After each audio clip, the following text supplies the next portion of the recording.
ગુજરાતના રાજકારણની અંદર હાહાકાર મચ્યો છે. કોણ બની શકે છે ગુજરાતના મુખ્યમંત્રી? આ વિડીયોની અંદર તમને બધા લોકોને બતાવવા જઈ રહ્યો છું. નમસ્કાર મિત્રો, એક નવા વિડીયોમાં તમારું સ્વાગત છે. સૌપ્રથમ ચેનલમાં પહેલી વાર આવ્યા હોય તો વિડીયો શેર કરીને સબસ્ક્રાઇબ અવશ્ય કરી દેજો, જેથી તમારો ભાઈ તમારા માટે આવા નવા અપડેટો લાવતો રહો. હાલ તમે બધા લોકોએ જે રીતે જોયું ભાઈ, ગુજરાતની અંદર ચૈતરભાઈ વસાવા, આમ આદમી પાર્ટીમાંથી ગોપાલ ઇટાલિયા, ઈશુદાન ગઢવી, પછી ભાજપમાંથી હર્ષભાઈ સંઘવી હોય કે પછી ઘણા એવા સારા એવા નામ છે. કોંગ્રેસમાંથી જિગ્નેશભાઈ મેવાણી પણ છે. પરંતુ શું ખરેખર 2027 ની અંદર કોણ બની શકે છે ગુજરાતના મુખ્યમંત્રી? કોનું પત્તું કપાઈ શકે છે ખરું? જે આ મિત્રો વાત કીધું, બેક ટુ બેક હાલ ભાજપનું પત્તું મને લાગે છે કે આગળ આવતું જઈ રહ્યું છે. પત્તું ભાજપનું નહીં કપાય એવું મને લાગી રહ્યું છે, કારણ કે ચૈતરભાઈ વસાવા હાલ ગુજરાતની અંદર તમે બધા લોકોએ જોયું.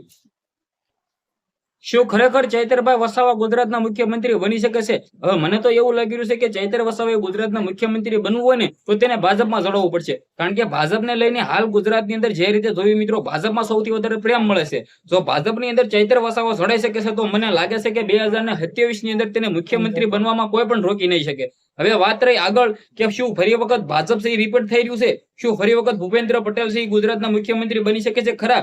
બિલકુલ ભાઈ બની શકે છે, કારણ કે જે રીતે તેમનું મિત્રો હાલ ગુજરાતની અંદર નામ છે. ભાજપની સૌથી વધારે ગુજરાતમાં લોકચાહના છે અને છેલ્લા ઘણા વર્ષોથી 28 વર્ષોથી ગુજરાતની સરકાર એટલે કે ભાજપની સરકાર ચાલતી આવે છે.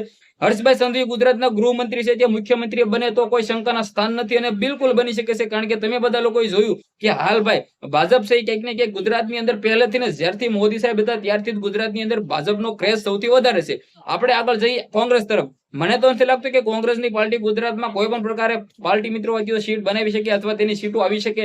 કોંગ્રેસનો જો ગુજરાતના મુખ્યમંત્રીમાં બનવું હોય કોંગ્રેસ નેતામાંથી, તો તેને સૌથી વધારે તો સીટો જોશે. તો કોંગ્રેસમાંથી એવો મોટો ચહેરાઓ તો નથી કે ગુજરાતની અંદર મુખ્યમંત્રી પાર્ટી બની શકે, અથવા મિત્રો ગુજરાતના મુખ્યમંત્રી કોંગ્રેસમાંથી બને. આગળ આમ આદમી પાર્ટીની અંદર બિલકુલ બની શકે છે ગોપાલ ઇટાલિયા, ચૈતર વસાવા, ઈશુદાન ગઢવી, બિજરાજ સોલંકી, ઘણા બધા ચર્ચા નામ છે જેમની અંદર આમ આદમી પાર્ટીનું ચહેરાની અંદર ક્યાંક ને ક્યાંક રાજુ કરપડા પણ હતા, પરંતુ તે ભાઈ રાજીનામું આપીને ભાજપમાં વહી ગયા છે.